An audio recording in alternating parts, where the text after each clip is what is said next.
What's happening, guys? It's your girl Minna. Welcome back to my channel. You already know what it is. Listen, big up to everybody locked in on this wonderful, wonderful Friday. Sunny vibes. I had to bring out the United shirt for this one, guys. Big up to everyone locked in. I was unwell a few days ago. I've recovered now, so I didn't do a stream yesterday. But we are here. We are live. We got so much to talk about, including the ins and the outs of the Lenny Euro deal, because clearly there was a lot that was happening behind the scenes that unfortunately we weren't so privy to know. Of course, situations with Real Madrid, situations with his own club, Lille. So we're going to talk about that. We're going to talk about straight up. Listen, Ineos not even giving United fans a chance to let everything settle, let the dust settle, because as soon as Euro was announced, a couple of hours later, it was here we go on the personal terms with Manuel Ugarte and PSG. Now, of course, Lenny Euro shares an agent with Manuel Ugarte in Jorge Mendes, so it might make that relationship a bit easier for them between the club and the agent. But we're going to talk about that and what that possibly means, and of course we're going to talk about all the outgoings. Earlier today there was news surrounding Antony suggesting that Manchester United could be looking at deals to allow him to leave the club on a loan if a club is willing to pay his wages, 70k a week that he's on at Manchester United. We're going to talk about that, and I think that kind of sets the tone, I'll say it kind of sets the tone for Jadon Sancho and where his future lies with Manchester United. So obviously we're going to talk about that. Now I'm going to start with something I would say less Manchester United. It is Manchester United related in a way, but in a way it's not directly Manchester United related. Now, if you lot are following the news about Everton, I'm sure you lot are. I'm sure you guys are following the news about Everton. It is now reported they are in a bit of a financial conundrum. You lot know my new favorite word to use nowadays is the term conundrum. They are in a little bit of a financial conundrum, and we're going to speak about that and how that potentially could impact Manchester United as well. Listen, Jared Brantwaite has been the option for Manchester United, will continue to be the option. I think Manchester United will not budge on the fees that they're willing to pay for him. Everton felt like, or continue to feel like, the ball is in their court, surrounded Jared Brantwaite. 70 million, 75 million, nothing less than that is what they've asked for, and that's what they're holding out for. But now it could potentially change. The tide might change, and the ball might be back in Manchester United's court, because Everton are back in a crisis after the group that was planning to take over Everton, TFG, have now backed out of that process. Now, Everton, guys, the more I read about it, they are in a effed up situation. Excuse my language, but they are in a effed up situation right now, and the information given to fans right now is that TFG, the same people who own Roma, have essentially backed out of the bid that they approached last month. So last month they came in to take over, and they have now backed out, and that was a couple of weeks after another takeover deal with 777 had collapsed. Now they owe a bunch of money to a bunch of different people. It's ridiculous, and it's actually ridiculous for so long that the owner of Everton, Mashiri, the Iranian owner, has managed to get away with this for so long. Now, obviously, I'm just speaking about this as a football fan, but as a rival fan, this could now put the ball in Manchester United's court when it comes to Jared Brantwaite. Right now, it looks like the most money Everton might get for the sale of their club. The owner owns 94% stake in the club. At best, they're saying he could probably get 50 million for his shares in the club. Now, who do they owe money to? They owe money to a bunch of people. They owe so much debt. It's ridiculous. And if you lot don't know, Everton are in the middle of building a new stadium. Obviously, I think it should be finished by this season coming. It should be finished. They should be able to move into it. But they've also had to leverage a bunch of a lot more debt to be able to build that as well. Manchester United could find themselves in a lucky situation now, and I say lucky at the expense of Everton's financial situation. Now, Everton have been able to sell players. Most recently, Amadou Onana to Aston Villa for 55 million, or I think it was like 50 million. But they've also been buying. If you've been keeping an eye on Everton's moves so far in the transfer window, let's have a look at who they've brought. Let's take a look at all the people that they've brought so far. They've also been linked to some more moves. So they are spending the money equally that they are receiving at the same time, which I don't think necessarily is smart to do when you ain't really got money like that. So far they've spent about 25 million pounds, and they've received so far about 20 million pounds, but that's not including the bid for Amadou Onana. Now, Manchester United might have to do a thing what we say in the streets, guys: spin the block. They might have to go and spin the block one time, go back to Everton and be like, you know what, you lot are in a little bit of a financial situation, you lot need a bit of financial help, we will help you, but on our terms. Now, obviously, that doesn't necessarily mean that it will be accepted and the bid will, and all will be good and Jared Bradway will be a United fan. But there's no reason I think United shouldn't test the waters again. The last bid that was rejected was a 50 million bid. It was 45 million plus 5 million in add-ons. I think they should return back with that same 45 million bid and that 5 million in add-ons. 50 million. Take it or leave it. And I'm sure they'll take it because that is what the shares, the 94% stake that Mashiri owns in Everton is valued at around 50 million pounds. You ain't getting that from anywhere else. I know a lot of people that have been in potential takeover talks with Everton are put off with the idea of the debts, etc. They've got over 700 million in debt. They have over 700 million in debt. And that is, as United fans, we could talk about debt and the interest rates that United have been, going through with this whole, with the Glazers takeover, etc., etc. But this is nothing compared to what Everton's going on. Not getting relegated last year, I think, might have saved Everton in terms of them being able to still sell the club, Mashiri being able to sell the club. Them not getting relegated might have saved the club from potentially ending that up down the same path as teams such as Reading, Wigan, etc., etc. Like, not getting relegated obviously has financial impact for any team. But for Everton, I think it might have been the lifeline that might have just about kept them alive, because I genuinely think if Everton had gotten relegated, it would have been a sticky situation. Big up to Hafiz, says hello from Perth. Big up to everyone in Perth. Big up to Keegan, been a member for 8 months. Says, if I'm Barada and co, I'm showing Everton who we are and moving past Brantford, move to delete as a FU for messing us about.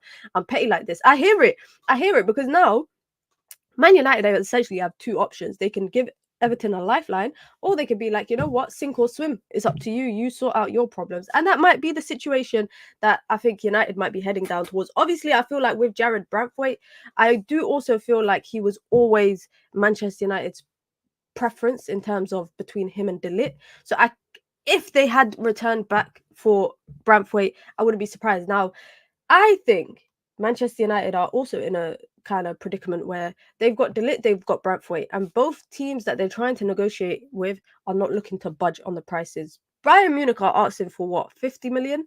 Man United don't want to pay that. Everton are asking for 70 million. Man United don't want to pay that. So I think it's going to be a toss-up where Man United are going to basically flip a coin and go for whoever they think is best. And pay the price that they think is right. Peso Novante says Brantwaite is a max 30 million player. Abe's World seems to agree and says, hey, hell no, we spent that on Euro. Go back with 30 million bid or nothing. I think at the end of the day with Everton, whatever you kind of bid will be a lifeline for them, whether it's 20, whether it's 30, whether it's 40 million. It will be a lifeline for them. But I know you are all here to talk about Lenny Yoro. You're here to talk about Manuel Ugarte. We're not here to talk about the ifs and the buts and the maybes of Jared Brantwaite. I saw this every time I think about stuff, guys, when something's announced or something, I always think to this Kim Kardashian tweet.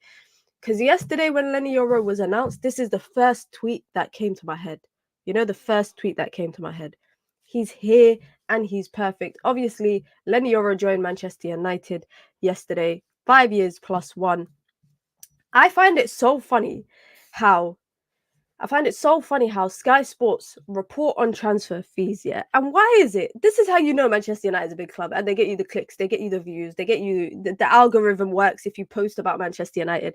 Because anytime Sky Sports report on transfers, I seen them report on that Savio deal for Manchester City, nothing about fees.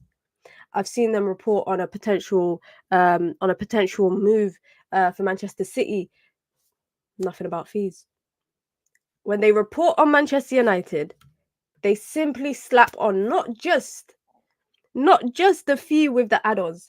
they slap it in euro currency, so it looks like it's more than what it actually is. I don't get it. If you're going to report on a transfer fee, I think the same way everyone wanted us to believe that Haaland cost 40 million or whatever it was that they were claiming City paid for him, keep it consistent. Keep it consistent. If you're going to slap agent commission on it, keep it consistent. If you're going to do that for Manchester United, keep it consistent. But anyways, let's not dwell on the lows. Let's not dwell on the lows. YORO is here. Manchester United announced him yesterday. Listen, 36 hours essentially between the YORO has picked United to the medical being done to him being announced. 36 hours from Tuesday evening, the same day that Real Madrid announced Kylian Mbappe as their newest signing. He made the decision to join Manchester United, and so many people counted Manchester United out. So many people counted Manchester United out and said that he was not going to join. And then when the news came out that Manchester United had booked his medical and he was traveling to Manchester to have his medical done, it suddenly went from he's not going to pick Manchester United to he was forced to join Manchester United. The president of Lille said, we're not going to pay you if you do not go and join Manchester. All of that within 24 hours. You just have to laugh. You just have to laugh sometimes. But I'm so happy with YORO. I have a short coming out, guys. If you don't watch YouTube shorts, you need to in it, because that's the new form of content. I got a short coming out later on today just about YORO, his positives that he'll add to United, but also some things that I think he can work on after watching some film, watching a lot of footage of his and breakdown analysis of the way that he plays and the way that he comes into United. I think the best way to describe him is a young Rio Ferdinand and a young Varane when it comes to the style in which he plays. And when I say a young Rio Ferdinand, I'm talking about the Rio Ferdinand that joined Manchester United. That's the Rio I'm talking about, because obviously there was a reason why United hunted him down to sign him. He does remind me a bit of Rio, and it's quite fitting that Rio Ferdinand actually FaceTimed him as well whilst he was doing his media duties with Manchester United. But I feel very confident in the YORO deal, guys. And the reason why I feel confident in the YORO deal is because I feel like he will slot into that right-hand side and a lot more effectively. And his ceiling is a lot higher than De Ligt. Like, I've been having this argument with like friends, etc., for so long about who's going to be the starting right centre back. And I think it will be YORO, even if Manchester United signed De Ligt. Even if Manchester United signed De Ligt, I think this will be the two centre backs that will be starting for Manchester United next season. It will be these two, and I think they complement each other very well. I think one thing that I really like about YORO playing alongside Lisandro Martinez is his ball playing abilities, or his ability to be on the ball and to be effective on it. Now, of course, he's prone to mistakes. I think because of his, he's tenacious. He takes risks on the ball that could come back and bite you. But as a young player, you want players to take risks. You want them to be tenacious. You want them to be proactive. You want them to be able to take an opportunity that's risky. And if it works, it works. If it doesn't, it doesn't. And that's how he is on the ball. Now, I think the biggest issue with defenders, just generally speaking, especially like with Raphael Varane when he was at United, people feel like if you do not look easy on the eye when you're on the ball, people will assume that you're not good on the ball, despite the fact that you can do a job, despite the fact that you can progress the ball, the fact that you can dribble, the fact that Raphael Varane was very uneasy on the eye when it came to being on the ball. He looked awkward. But it doesn't mean that he can't play on the ball. And I think that's the same for YORO. I think one thing that he will learn, and listen, he's 18 years old. So this will be a learning experience. When he makes mistakes, guys, let's not pile on him. When he makes an error, let's not rip into him, because he is young. He's going to make mistakes. And that is the whole point of buying somebody who is not yet a complete product. That is the whole point of buying someone who's a generational talent, quotation marks. That is the whole point. The whole point of buying someone who's a generational talent is for them to make errors, for them to make mistakes, and for them to be able to learn about it and learn through it. That's the whole point of him, by the way, joining Manchester United, to create a learning environment. There's no way that he comes to Manchester United with the expectation that he's going to drop a 10 out of 10 every single game. There is no expectation of that, and that's why I'm saying to, you know, as the fans, do not kind of put him on this pedestal where he's not able to make mistakes, because he will make an error. And when he makes a mistake, guys, rival fans will jump on it. The price tag will come flying out. The salary will come flying out. The fact that he rejected Real Madrid to join Manchester United, that will come flying out. People will banter him and Manchester United fans for the sake of banter, in it. It's gonna happen. But let's ensure that, you know, I have high expectations for Lenny Yoro, but I know that it's going to be a step-by-step thing. And I hope that how he feels, because, you know, when he was talking to media, the Manchester media, he was saying that he's excited to join Manchester United, and it was reported by Fabrizio, David Ornstein, etc., that he felt like the project that was sold to him, he really felt like he could be a part of that. And that's what we're going to go into. We're going to go into the ins and the outs of the Lenny Yoro deal, because boy, did so much go into this transfer happening. So much went into it, from when the decision was made for Manchester United to buy him, to the situation of waiting for him to make a decision, to him making a decision, and then to him flying out to Manchester from Belgium, doing his medical and signing on the dotted line. A lot happened, and there's a lot of people, I think, that have to be given credit for this situation. Big up to Jerry Pereira, the newest member in the community. Welcome to the Minions gang. Big up. Listen, you lot get your emojis. I need to add a Lenny Yoro emoji. If you lot have members, if you got suggestions of emojis to add, let me know. But big up to Jerry. I appreciate the support. Welcome to the community as well. Listen, guys, be sure to hit the like button and be sure to subscribe. If you want to join the members gang, you can. It's the pinned comment in the chat. You get your badges, you get your emojis, you get your custom member content. Of course, you get to support the growth of the channel, the ever-growing channel here on my channel. How many times do I have to flip and say channel? But you guys can support the channel. If you want to support the channel in other ways, you can. You can send in super chats with your comments, with your questions, with your appreciation. If you just appreciate the content here, as a full-time content creator, guys, it goes a long way. Just trying to be consistent with it, man. You guys know how difficult it is. The grind is difficult, but we are here, and it's so hot today in the UK, guys. It is 30 degrees.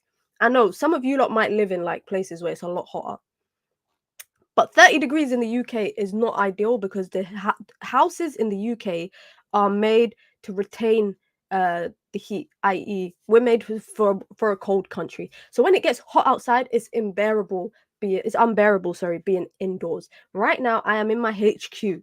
I got the window closed so that you lot are not hearing noise outside. I've turned off my fan so you lot are not hearing the... Listen, the things that I'm doing for the sake of content, I'm willing to melt.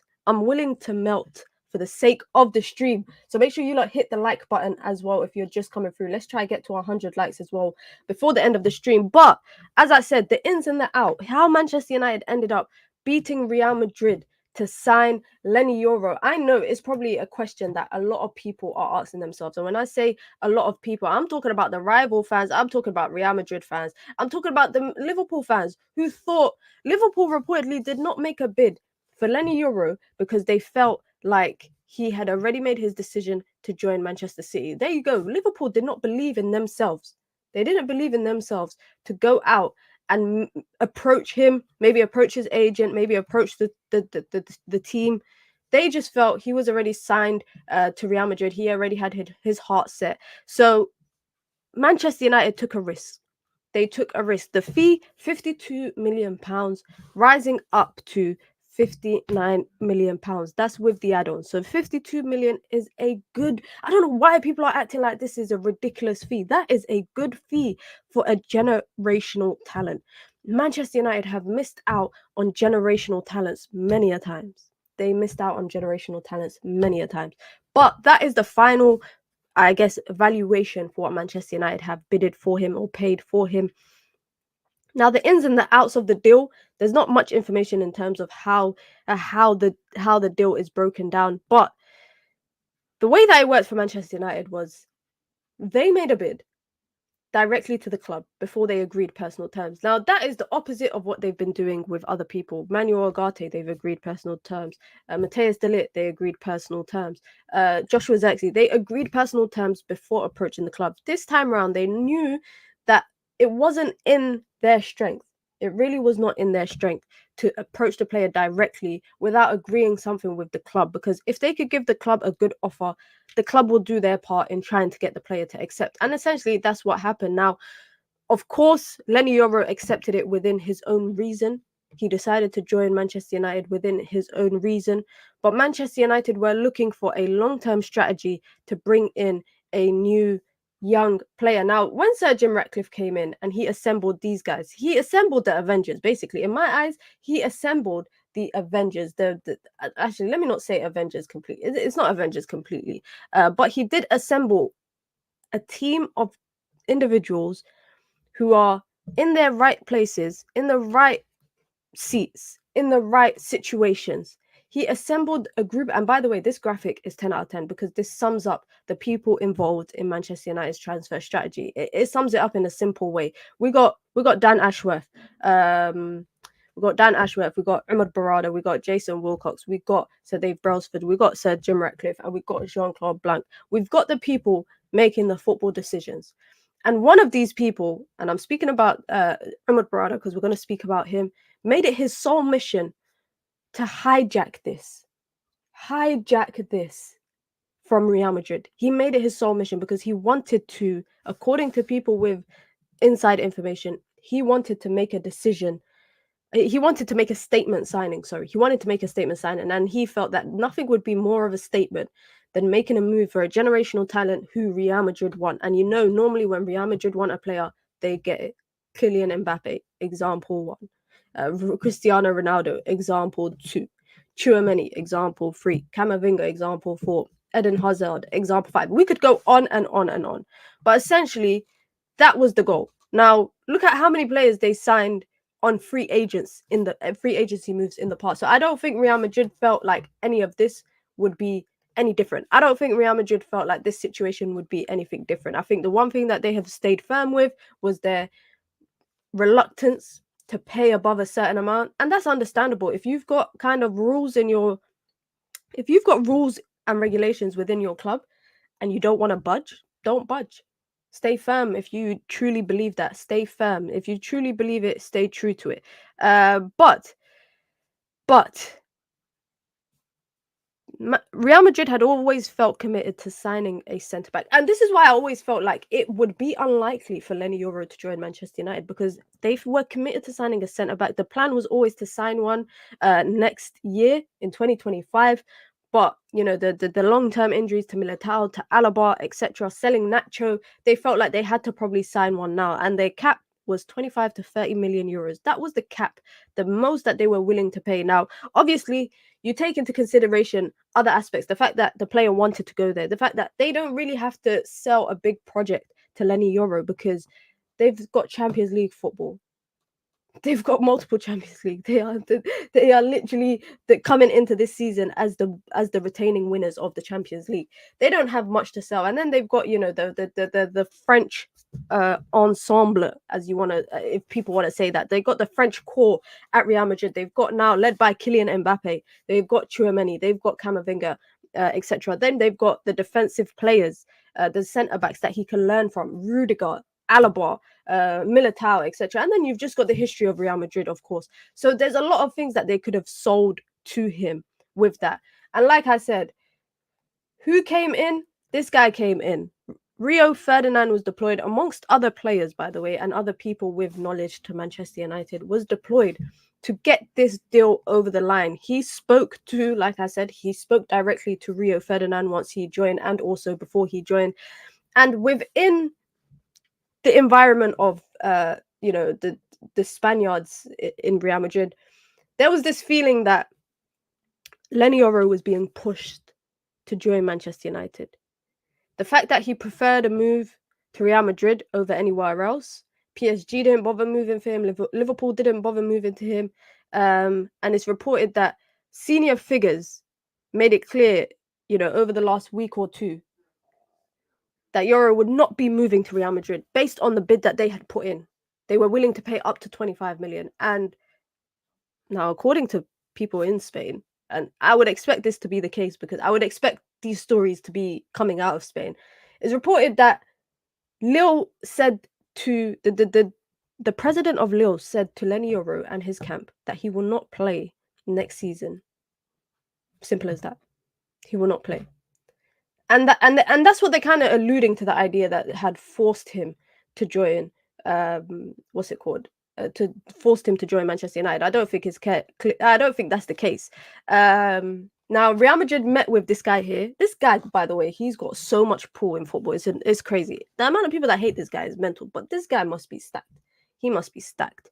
But they had a meeting with Mendes, who is his agent, amongst many other footballers. And it was said that a move for Lenny Yoro financially would not be possible for Real Madrid, despite the fact that they sold a defender just recently, just this month, sorry, for 10 million to Napoli. Now, it wasn't, like I said, it wasn't just this guy here and Real Madrid that expected Lenny Yoro to join them. Other clubs were expecting it too. And then that's where Manchester United come into play. That is where Manchester United swooped in and made a big, big difference. This guy here, shout out to Umar Barada.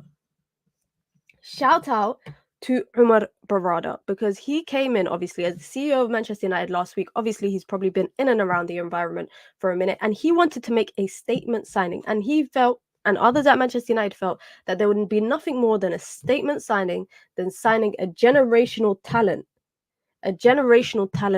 who has his heart and eyes set on joining Real Madrid.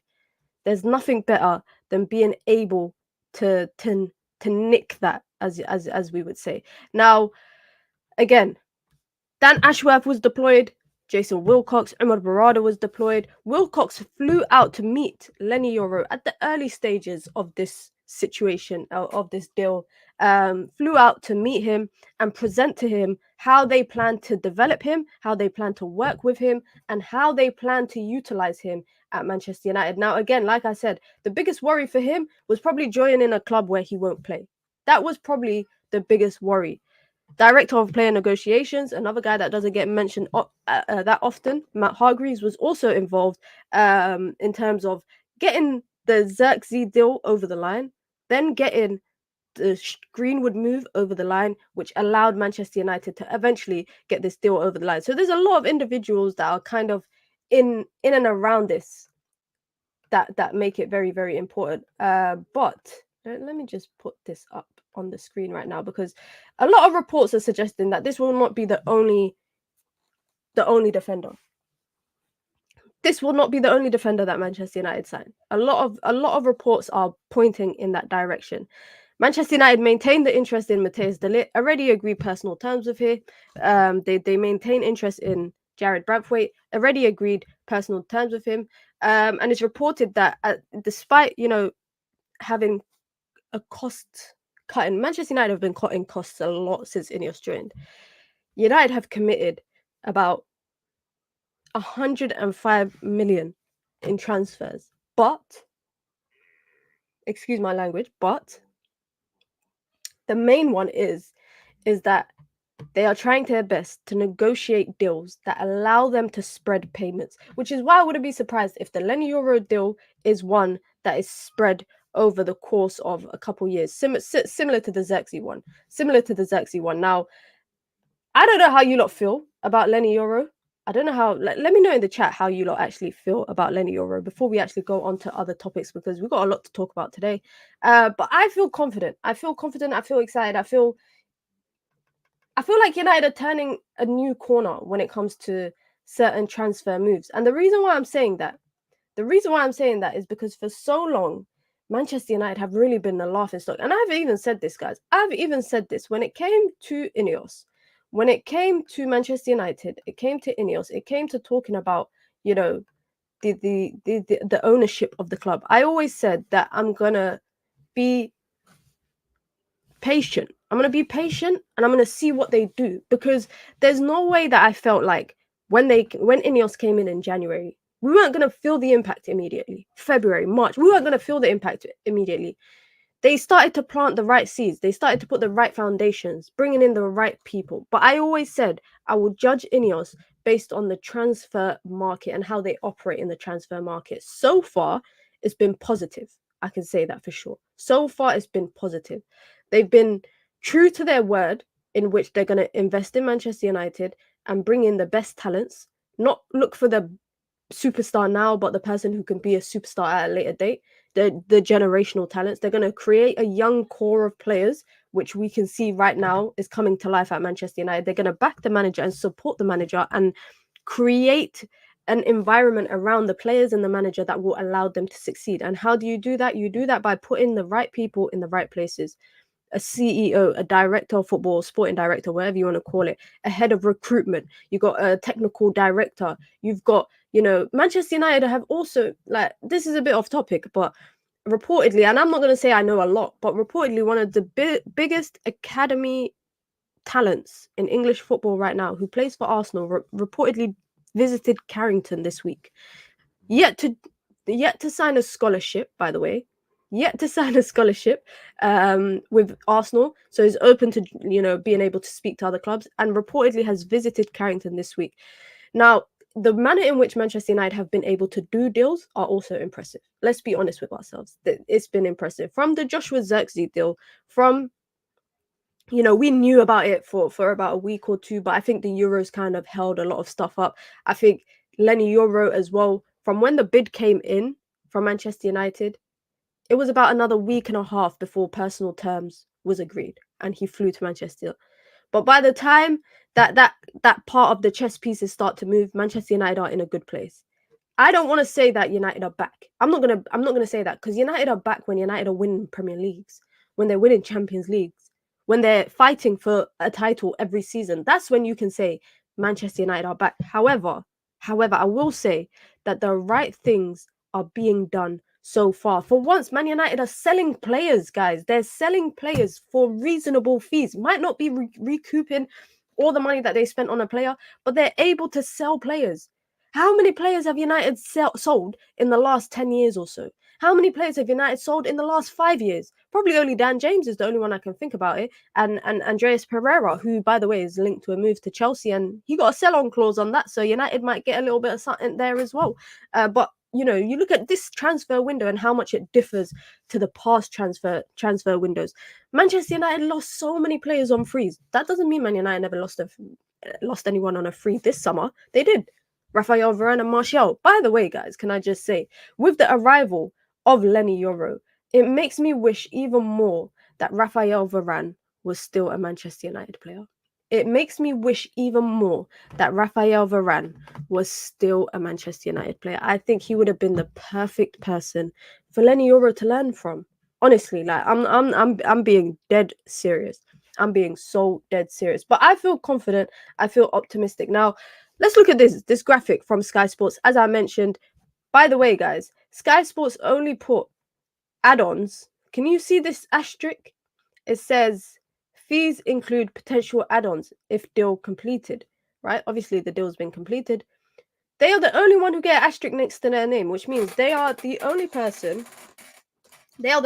team that get add-ons included in the analysis when it comes to looking at most expensive signings. It's quite funny, anyways. Now, if you look at that list, Romeo Lavia to Chelsea. I don't know how that worked out for them. Antony Martial to Monaco at the time, 50 million down the drain. Tony Martial scores again. Listen, you cannot say that at that time that was probably a phenomenal signing. And United got a number of yeah, I can't lie. Yeah. There's no need to please don't spam in the chat. There's no need to spam in the chat. There's no need. But look at this. Lenny YORO, 52 million. 52 million. Ahmed Deshan, you're not a mod. I'm gonna make you a mod right now, bro. Let me make you a mod right now. There you go. You got mod rights. Archie Gray from Leeds to Tottenham as well. I think that was this summer. Fabio Silva from Porto to Wolves, and Yankuba Minta. By the way, guys. I watched Minta in AFCON, and I remember thinking, oh my god, this guy is a baller. I didn't know he was a Newcastle player on loan. I think he was on loan to PSV, I think it was. I didn't know he was a Newcastle player until this summer when Newcastle sold him. So Lenny YORO is in and around, listen, one of the most expensive signings for a teenage signing. But can I just say, 3-4 years from now, we won't be looking at the price tag. We won't be looking at 3-4 years from now, we might even be saying, wow, what a bargain. We might be thinking, wow, What a bargain. Now, this is in comparison to League players, where he ranks for stats. Oh, my head is blocking. Is my head blocking one of the stats? It is blocking one of the stats. Passes complete. He's ranked 6th in the league. Passes completed in his own half, 3rd. Success rate for aerial duels, 5th. Retention rate, 21st. Still, that's a high percentage. 20 to 92% is still a very high percentage. Offside trap success. He's 2nd, guys. 2nd in the French league. I don't know how people. By the way, football is not just about stats, guys. Let me just say that football is not about stats. Eye test is equally as important. Eye test is equally as important. But there's no way that I watch more stuff about Lenny YORO and I don't feel optimistic about this signing. I feel so optimistic because I think his ceiling is so high. You know, to make his debut, first team debut, and be part of the first team from an age of 16. Obviously, everyone's talking about Lamine Yamal. Everyone's talking about Lamine Yamal because of his age, but you know, when Lenny YORO was 16, I'm sure a lot of people would have probably been speaking about him as well. To be part of the first team from 16 until 18 in the French league, and I've always said, by the way, guys, I've always said Man United should look at the French league a bit more because the physicality in the French league is more aligned to what you will get in the Premier League. So I would hope that Manchester United would. I've said this time and time again, and it seems like my wish was granted. But that's just everything on Lenny YORO, guys. Listen, I'm optimistic. I'm optimistic about him. Don't let anybody downplay this signing for you guys. Do not let anybody downplay this signing for you lot. And like I said, Manchester United didn't even let the dust settle. They didn't even let the dust settle. Straight from Lenny YORO, agreeing terms with Manuel Ugarte. And the reason why I'm bringing this up is because essentially Manchester United could be funding a move for João Neves, with PSG agreeing terms with him. Another Mendes, by the way. This Mendes guy, he's just everybody's football agent, isn't it? At this point, flipping out, he's everybody's agent. But 70 million, guys, that's not even the release clause that was on his head, that Benfica put on his head. That was not even the release clause. Now, João Neves, guys, is a baller. Let me just tell you lot now. He is a baller, a young talent as well, small in stature, but his technical ability is out of this world. And he's going to be good. Now, I don't know if the French league is the best situation for him. I'm not going to lie. I don't know if the French league is the best place for him to go, because similar to Manuel Ugarte, by the way, who went down a similar trajectory where he left the Portuguese league, went to PSG, and they realized that he's not made for the league. He's not made for the way that PSG play. Now, I'm not saying João Neves is going to flop at PSG. He could be a success, but then again, you never know with PSG. With PSG, you never know what's going to work out. PSG are getting João Neves. They're getting Victor Osimhen. They might get another left winger as well. They're out here buying everybody under the sun. But Manchester United could potentially be supporting PSG to get the man that they want. And the reason why I'm saying this is obviously yesterday news broke about Manuel Ugarte and Manchester United agree in personal terms. Now, Manchester United are continuing to push in negotiations with PSG. It's likely that a loan deal could happen. It's more likely that a loan deal could happen with an option to buy. But it's more likely for a loan with an obligation to buy will be the case. People just moving bare brazy in the chat, man. Damn. I don't really do this, but I gats to. Anyways, back to the topic. PSG reportedly demanding, guys, 70 million euros. Isn't it funny? Isn't it funny that PSG were quoted 70 million for João Neves and now they are quoting 70 million for Manuel Ugarte? Just 2 weeks ago, they were willing to accept 50 million because that's how much they paid for him. They just wanted what they paid for him. Now, it looks like they want 70 million for Manuel Ugarte because they're basically saying to Manchester United, you come through and pay for the player that we want to buy, because we don't want to pay directly from our own pocket. We don't want to do that. Now, like I said, the negotiations continue. Personal terms are not a problem. And Ugarte has spoken. Ugarte has spoken directly with Erik ten Hag. Erik ten Hag seems to also be part of this process. All the people that were saying that Erik ten Hag would have his rights taken from him, the veto rights and all of that stuff. Erik ten Hag seems as much involved in this transfer process as he has been with all the other ones. He speaks to the players before they join, talks to them about the project, about what's going to happen at the club, and essentially he's just another person at Manchester United that is involved in the transfer process. Maybe not as heavily as the last times, but of course, this makes me wonder, by the way, guys, just off topic for a second, but this really, really makes me wonder if Manchester United had these people in charge when the whole Frankie de Jong saga was going on. Do you think that deal would have been done a lot quicker than, well, it was never done anyways. But do you think that would have been, the deal would have likely been done? Because I remember, was it Arnold or Murto left the Australia tour for business meetings? We never saw what those business meetings were. They reportedly went to Spain. They went to Barcelona. They were seen walking the streets of Barcelona. They looked clueless as hell. They didn't know what the hell they were doing. I genuinely feel like if Manchester United wanted De Jong now, hypothetically speaking, I'm not saying that United should go and get him, but I'm just saying, hypothetically speaking, if United want Frankie de Jong now and they were to go out and get him, I feel more confident that they could probably get the deal done with these guys involved. Now, I'm not saying United should go and get Frankie de Jong because, in my personal opinion, that ship has sailed. Like, United should have left it after the first transfer window. The fact that they went back for a second time kind of said a lot about where United were in terms of what place they were in. But I feel like with the right people in place, they can get a deal done. I genuinely think that. Now, I'm not going to go and make some crazy statements and say, they could get Jude Bellingham and they can get etc., etc., etc.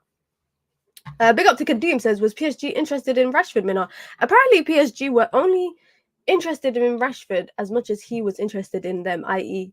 if he showed interest in PSG, they would approach Manchester United, i.e. if he showed a willingness to join the club, they would have approached Manchester United, but they never got that from him because he doesn't want to leave. He doesn't want to leave. Now, on the topic of players leaving, one player that is expected to leave, and I've seen some different arguments about this, so I would love to hear what you lot think, because I'm hearing some different arguments about kind of this situation. So let me know, guys. Aaron Wan-Bissaka, West Ham, by the way, West Ham are also in to get N'Golo Kante, bro. What? Like, that's weird.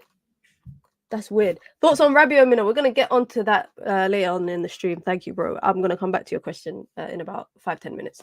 But N'Golo Kante going to West Ham would just be funny to me. I can't lie. But he's a baller, innit? So I don't know. Would it be crazy if I said United should get... Anyway, let me keep quiet. Let me not talk too much. And let me just stay talking about this guy here. Aaron Wan-Bissaka. I want to hear what you lot think. What's your thoughts about Aaron Wan-Bissaka potentially leaving Manchester United for a deal that's worth about 18 to 23 million? That's how much West Ham are willing to pay. They haven't put in an official bid yet. I think personal terms reportedly will not be an issue. It won't be an issue. And the reason why I say that is because it's been reported quite often that he wants to return back to London. Obviously, coming from Crystal Palace, etc., he wants to come back to London. So they might look at that as an opportunity to get him, which I understand, which I totally understand. Now, should Manchester United sell him? I don't know. And the reason why I say this is because I like the defensive attributes that Aaron Wan-Bissaka offers defensively. Going forward, we know that he's like a Bambi on ice going forward. And I'm okay with that because at the end of the day, if you are a defender, your first job is to defend. That's it. Now, if Diogo Dalot gets injured, what happens to that right-hand side? What happens to that right-hand side? That's what I want to know. I might have to change the settings here on the channel, guys. I don't usually do this, but let me turn on subscribe mode. There you go. Anyways, what happens to that right-hand side? And that's the reason why I would keep Wan-Bissaka. Now, obviously, United need money. Wan-Bissaka is going into his last year of his contract. He's going into his last year of his contract. 18 to 20 million is not that bad. It's not. That's a reasonable fee. I think that's a reasonable fee, anyways. Now, what we've seen quite commonly right now is Man United sell, they buy. They sell, they buy. So clearly Manchester United have to sell someone now to go for that third player. If it's Manuel Ugarte, if it's Delit, if it's Ferdi Kadioglu, whoever it is, Manchester United will have to sell him. It doesn't matter how much they sell for, by the way, guys. Just from a financial aspect, they need to sell. They need to sell. So they'll do it. Wan-Bissaka is one of the sellable assets in the team. You know, you look at Wan-Bissaka, you look at Scott McTominay, you look at Victor Lindelof. Those are the players that Man United might be able to get something from. They might be able to get something. It might not be a lot, but it's definitely more than what Manchester United definitely would have made in the past years. Yeah, that is definitely the case. Yardman says Aaron Wan-Bissaka needs to go. Not good enough. Damn. Ridwan says, wouldn't you want to sell him because he'll end up going on a free? Exactly. If he's going on a free and United are not going to offer him a new contract, the best thing to do is part ways. But my only concern is what happens if Diogo Dalot is not available. If Diogo Dalot is going to be our starting right back, which he will be, what happens when maybe he gets injured or maybe United need to rotate? What happens in that instance? United do not have a right back. United do not have a right back. And that is where my worry is. Of course, Manchester United could do what they did in the first summer window under Erik ten Hag, where they go out and buy a backup fullback. They did that with Tyrell Malacia. So that is possible. So that is definitely possible. But Manchester United have to sell. And to buy, they have to sell. And Wan-Bissaka he's just added to that list. Now, for me, I have no issue with United selling the assets that they can get money for. If it's reasonable. We'll need to spend big money to replace Wambi. Not really, because Wan-Bissaka is not the starting right back.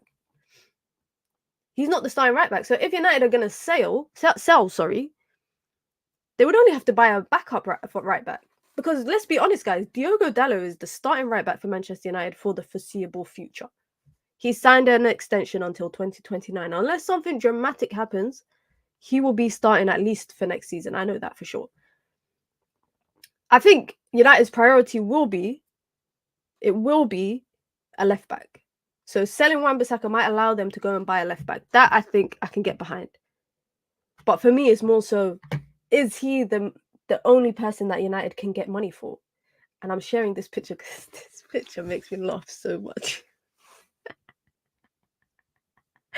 This is probably the funniest moment. I don't know if this was the funniest moment of last season. There was a lot of funny moments last season, but this one is definitely up there with funny moments. Well, like anytime I see videos, like I watch TikTok a lot, guys. Yeah, so anytime I scroll on TikTok and I see like, oh, top 5 moments from Antony, and this always makes number 1. Every time I watch a video, this makes. And the reason why I'm bringing up Antony is because there are reports that Manchester United will allow Antony to leave on loan this summer if a club is willing to cover his 70k a week salary. So that's what they're saying. They're saying reportedly he earns 70k a week. I think, by the way, that is his net salary. Eye of the tiger. And the reason why I wish he made me smile, he doesn't make me smile. He makes me laugh. But that's not in a good way. It's not in a good way when I say that Antony makes me laugh. It's not in a good way. The reason why I'm bringing this up is because I think his time at Manchester United might come to an end with the return of Jadon Sancho. I think, now, obviously, with Jadon Sancho's situation at Manchester United, there's nothing guaranteed. But as of now, he's part of the first team. He's available in pre-season. He's back training with the first team at Carrington. He's very much back integrated. Look who's back. Yeah. I had to bring this picture up for you. Where is it? We got Antony in the chat. Anyway, let's not get sidetracked, guys. Let's not get sidetracked. I think Jadon Sancho's situation at Manchester United has now essentially made a decision for where Antony might see himself. And the reason why I'm saying that is because Antony might fall down the pecking order now. Now, it's too early for us to talk about the style of football that United will play. I think it's too early to talk about the style of football that, United might try and implement. It's too early to kind of speculate on that until I think the season starts, until the Premier League starts. Obviously, with pre-season, we can kind of discuss what we see in terms of playing styles, etc. But I don't think we'll consistently see a regular first team to be able to analyze it. Now, with Jadon's return, and I'm not gonna lie, guys, I will take Jadon Sancho over Antony any day of the week. Like, I'm keeping it $1.50 with you guys. I will take Jadon Sancho over Antony any day of the week. And I think Antony now falls a bit further down in that pecking order. I think he falls down a bit more in that pecking order. And Manchester United might hope that maybe similarly to what they done with Mason Greenwood, where they send him on loan, bring up his price, drive up his price a little bit, and then be able to sell him. Maybe they might hope to do the same with Antony. But right now, Antony will find himself behind Garnacho, behind Jadon Sancho, behind Amad Diallo, I would say, maybe even Mason Mount on that right-hand side. And that's why United are hoping maybe to loan him out. Now, I said this a long time ago. I think, United should never sign Antony, but also they should sell him. I don't think he is what United paid for. And I think, do you think, guys, and this is a question to everyone in the chat, by the way, this is a question to everyone in the chat. Do you think if United had paid less for him, say 25 million, the criticism would be that high? I don't think so. I think if United paid less, people would think, 20 million, 25 million, it is what it is, United lost out, but it is what it is. I don't think people would be dwelling on it so much. But I think it's because of the price that United paid, because we've seen him play so much in the first team and have not that much impact. I think that's where the frustrations probably come from. Big up to Ridwan coming through with the exclusive information on Lenny YORO, saying Lenny YORO trained with the United squad today. That's good. There are increasingly high chances he can be involved in the match tomorrow against Rangers. Damn. Could we see Lenny YORO back? Well, I'm saying back like he even went anywhere in the first place. Could we see Lenny YORO in the starting lineup? I think Antony's situation, and I don't want to, by the way, put a pile to Antony, by the way. I don't want to put a pile on. I think I'm just being honest in the fact that I don't think he should play for Manchester United going forward. Can he play football? Yeah, he can. Maybe just not at United. And I think the price tag is what effed him up big time. But also, Erik ten Hag's loyalty to him throughout 18 months of his time at United, where he was undroppable. I think that was a big part. Now, I cannot remember an impact that Antony has had since probably that Barcelona game. I can't think of an impact since then, if I'm being honest. And I just think he's one of them players. And by the way, guys, Ahmed Barada spoke about it in an article, in an interview that he did with the Financial Times before he joined Manchester United, where he said essentially at City they had a kind of a plan where when you come into the club, you got 2 years or 2 seasons to kind of prove yourself and prove your quality. And after that, if you haven't done that, they will part ways with you, regardless of who you are or how much they spent on you. They will sell you. And I think we saw that consistently with Manchester. We saw that consistently with Manchester City. And that could actually be the case now with Man United, where they look at people that were brought in the first summer transfer window under Erik ten Hag, and they might think, you know what? Some of these men have not worked out. They've had 2 seasons at the club. This is going to be their 3rd season. Maybe it's time to part ways with them. Antony being one of them. Christian Eriksen will be leaving on a free next summer, I think, because I think his contract ends next season. Tyrell Malacia had 1 decent season at Manchester United, and then a season where he was out the entire time. So I think it's a bit harsh to judge his 2 years based on that. But essentially, what I'm saying is, Umar Barada has this philosophy of a 2-year probation period. Let's call it a 2-year probation period. And if United can send Antony on loan, drive up his price, hopefully in a situation where he gets playing time and he has impact and he's assisting and scoring, they might be able to drive up the price that it might not necessarily be able to completely cover what they paid for him, but it could cover it from an FFP perspective, i.e. in that financial year, it might be able to cover it. And that might be the best situation for both.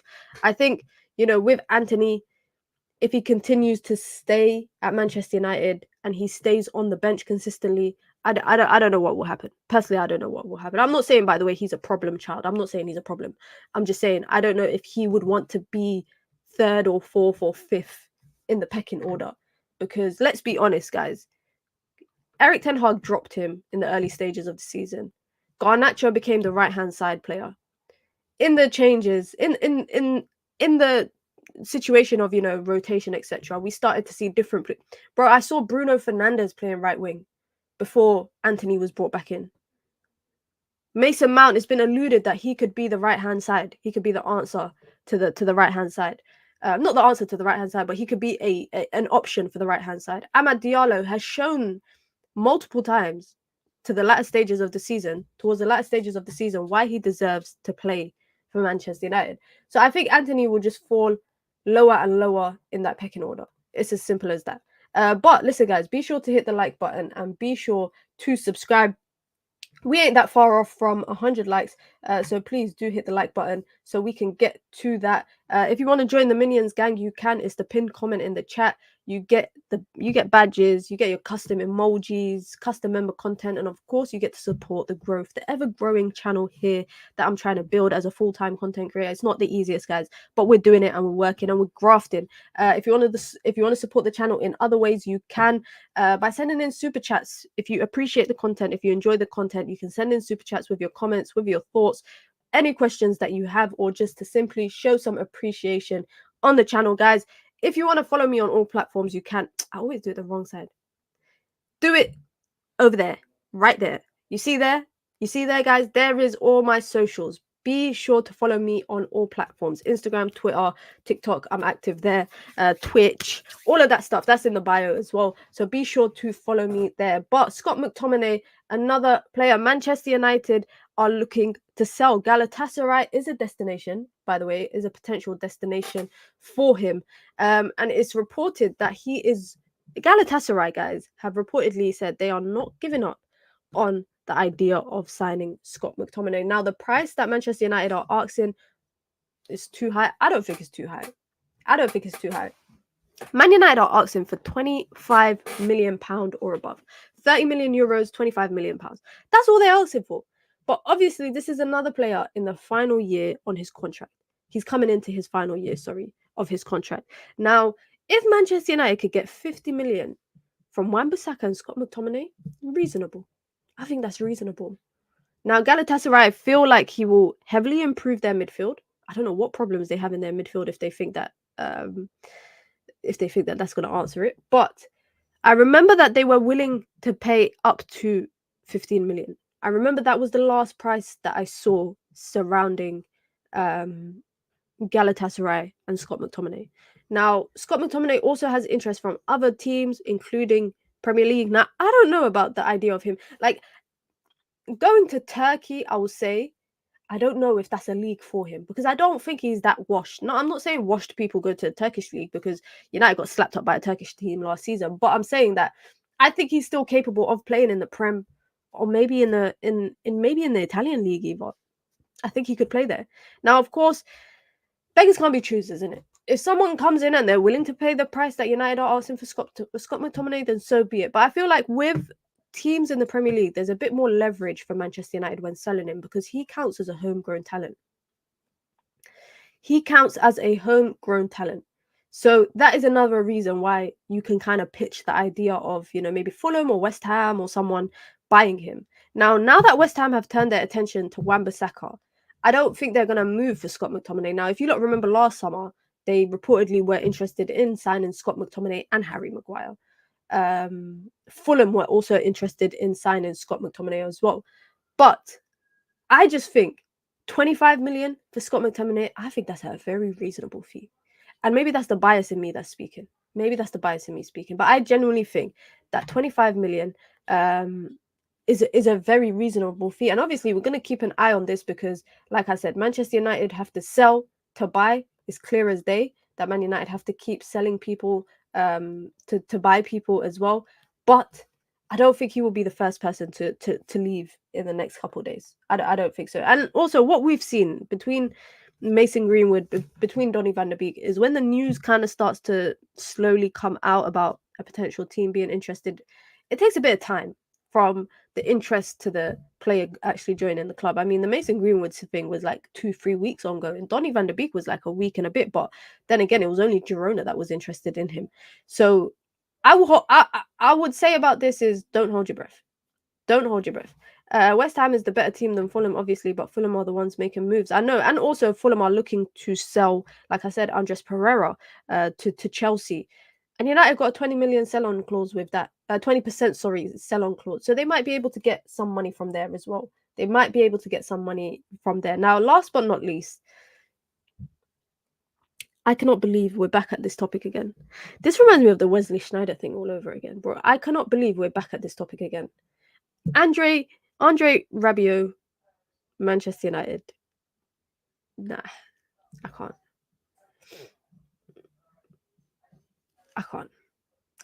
I don't want to entertain it too much. I cannot imagine this happening. I can't imagine it happening. Excuse my language. Excuse my English, guys. I can't imagine it happening. Now, of course, you don't know how it works in the transfer world. You put Manchester United, clicks. It gets you clicks.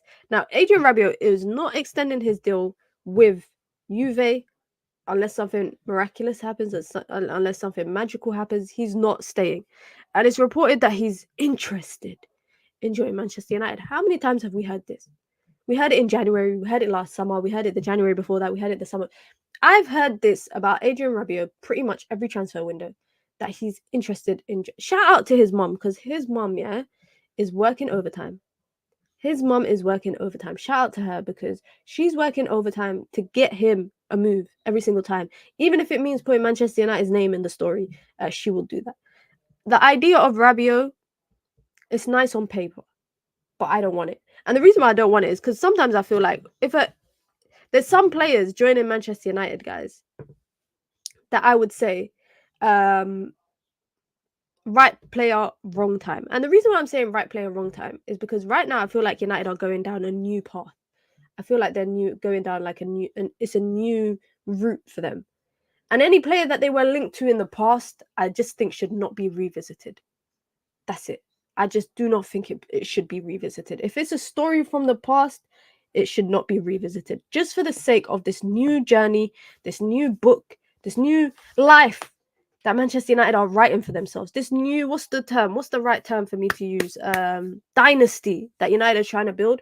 We should not be revisiting previous situationships. I shouldn't call it a situationship, but we shouldn't be joining previous situationships. And Rabiot is an example of one of those. That's why I also was against the idea of Frankie de Jong, because I was always against that idea of this year of signing Frankie de Jong, because I think Rabiot is a good player. Like I said, and that's why I said on paper, he's a good player. Manchester United could maybe use him for depth, but for the new kind of journey that United are on, anybody that United were historically linked to, let's leave it. Situationships. Yeah, situationship. It is a situationship. It is a situationship. That's actually, by the way, one of my favorite songs by Snow Allegra. Is actually that. Assalamu alaikum wa alaikum salam. Is that the new Snapdragon kit? Yes, it is. Yes, the first person to notice it, that I'm wearing the new Manchester. Can you not see it? I'm wearing the new.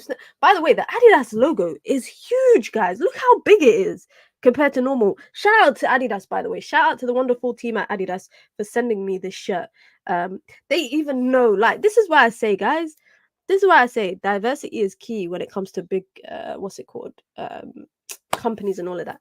They know, the people at Adidas realized that I only wear long sleeve shirts and jumpers and all of that kind. So they sent me a long sleeve shirt. You lot know I love a good long sleeve football shirt. I love a good football shirt that's long sleeve. I bought mine for £18. It's currently in transit. Not the China one. Not the China one. Did they put minute 17 on the back? Nah, it's nothing. There's nothing on the back. Hopefully they send me the away kit and then the third kit as well. I don't know which kit I like though. I don't know if I like the home kit. It's nice and simple, but the emblem is just so huge. The away kit, now the leaks that I've seen, I like it. Dark blue, it's all right. The third kit is an interesting one because it's got like the red and the white and the black. And when I see that, guys, I'm gonna show you. Like, Man United third kit. This is the leak, by the way. This is the leak, yeah. When I look at this, guys, yeah, do you know what I think of? Bro, I think of the Yemen flag. I think of the Yemen flag. Is that not the Yemen flag, or am I bugging? Yemen flag. That is the Yemen flag. I look at that and I think, yeah, Anna Arabia, shout out to my Yemenis. But I'm just like, seriously? Seriously? I think of the Iraq flag. That's the same as the Iraq flag, isn't it? Iraq flag just has the Arabic in the middle, right? Yeah, the Iraq flag is the same. Yeah, it's got the Arabic in the middle. It's interesting to me. It's a very interesting path to go down. I think it's an all right kit, but I don't know how I feel about this color. If it was without the red and the white and the black, I would like it. I would like it, but I don't like this. If that makes sense. Does that make sense, guys? Am I making sense? Am I making sense? I don't. Without the flag part, it would be nice. Big up to Ireland Minna. Big up to all my people from Ireland. Big up. But I like this, and I like the All right, pyramid scheme. Party's over. Pyramid scheme had to ruin the party. We're here just talking about kits, and pyramid scheme had to come and just ruin the party. I'm getting all the kits. I might get them as well. I didn't get any kit last season, guys. Honestly, I did not get any football kit last season, any Manchester United kit. And I didn't really like them. But I really like this home kit. It's just that the emblem is a bit too big. Like, it's the same size as the Adidas emblem is the same size as the Manchester United emblem. Shabazz says, I love the kit. I feel like, you know who's got nice kits? By the way, guys, I normally do I'm due to do I do a TikTok video every year about the best kits. And sometimes I feel like people don't pay attention enough to like lower league kit teams, because some lower leagues, they come out with crazy kits. Honestly, me and my friend, we love sharing kits with each other, yeah? I'm going to show you lot this kit. By the way, I love football kits. I love football kits, and I like different like type of football kits, if you lot know what I mean. Let's look at this kit, guys. Look at this kit.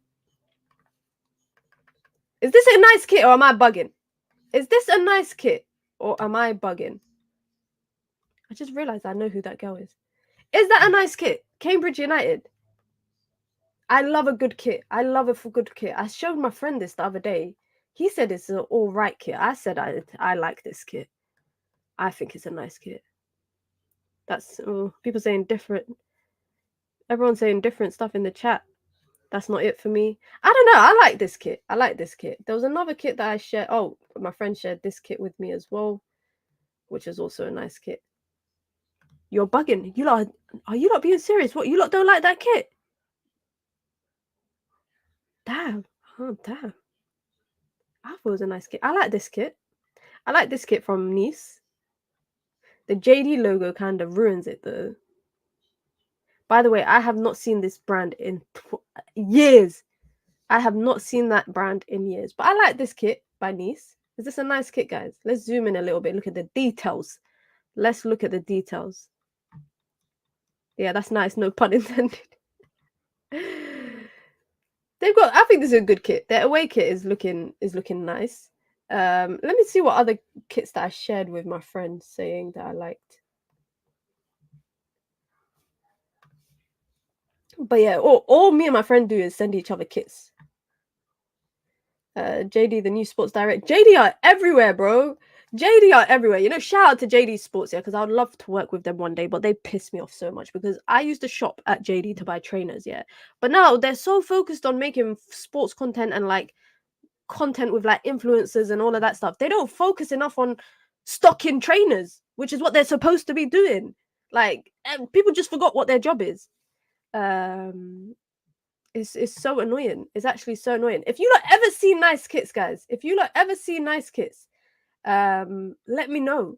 Let me know. Tag me in them, because you know I love football kits. I like a good football kit.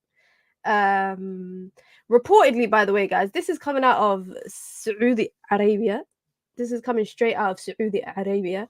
It's reported that Manchester United have notified the Saudi PIF that they intend on keeping Bruno Fernandes, Jadon Sancho, and Casemiro. Yes, guys, you heard it here first, live on stream. Let me just pull it up right now. This guy reportedly will be staying at Manchester United. Venezia, come on, man. I get a Venezia kit every year. I get a Venezia kit every year. They never disappoint. They never ever disappoint. But coming straight out of Saudi Arabia, guys, this news is coming out of Saudi Arabia, one of their biggest media companies. What's their name? Al Riyadiyya. Their name is Al Riyadiyya, a newspaper in Saudi that specializes in local and international sports news, are reporting directly that Manchester United have notified the Saudi PIF, and the Saudi PIF guys are responsible for the likes of Al Ittihad, Al Hilal, Al Nasser, etc. They own them. They have been notified that Manchester United plan to keep Bruno Fernandes, Jadon Sancho, and Casemiro. Casemiro for me is the shock name. I'm not gonna lie, Casemiro is the shock name on that list because I really thought he was destined to go and join Saudi at some point in the next couple weeks. I genuinely thought that. I know that there was interest from them. I know that there was particularly interest from Al Hilal.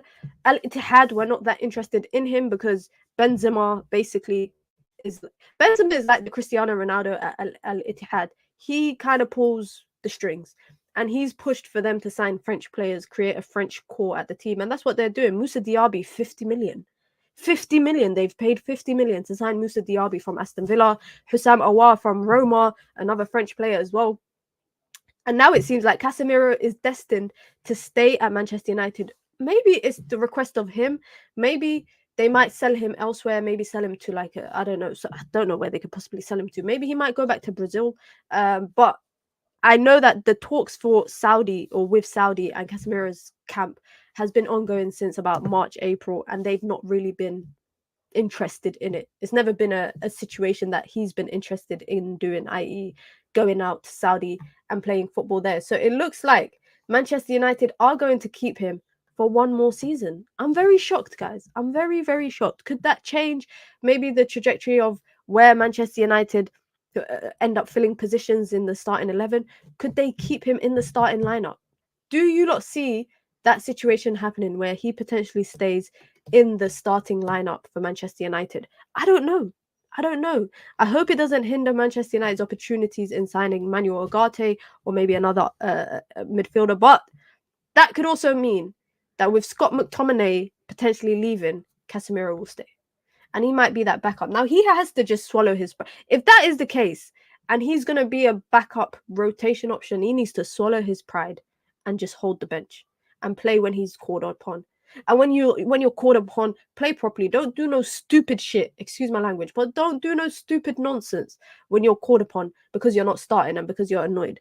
Now, out of the two of them, between McTominay and Casemiro, United seem likely to get something for for McTominay. So I understand why they might look to sell him instead. I kind of understand that. Casemiro as backup, Christian Eriksen as well. If United do get Manuel Ugarte in, I think that starting midfield would be Manuel Ugarte and Kobbie Mainoo. They also got Bruno, they got Mason Mount, and they've also got some young players such as Toby Collier coming up through the academy into the first team. So it'll be an interesting one. It'll be an interesting one. But I'm not gonna lie, guys, I'm very shocked with this guy staying. I'm very shocked with this news about Casemiro. I understand Bruno, I understand Jadon Sancho, but I thought Casemiro, maybe United are weighing up options to send him elsewhere. I don't know. That's the only thing that I can think of. But listen, guys, big up to everyone for the daytime vibes. We're here. Might be live again later on.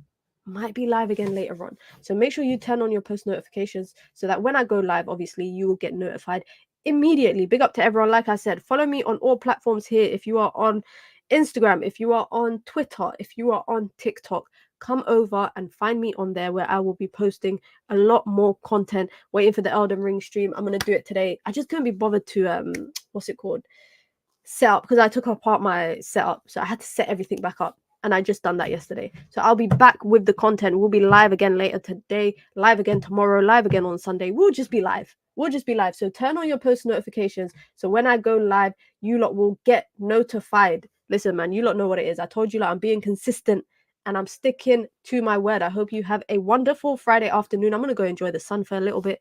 I try catch a tan, if you want to say that. And I'll be back later on this evening, guys. Hit the like button on your way out. I'm out.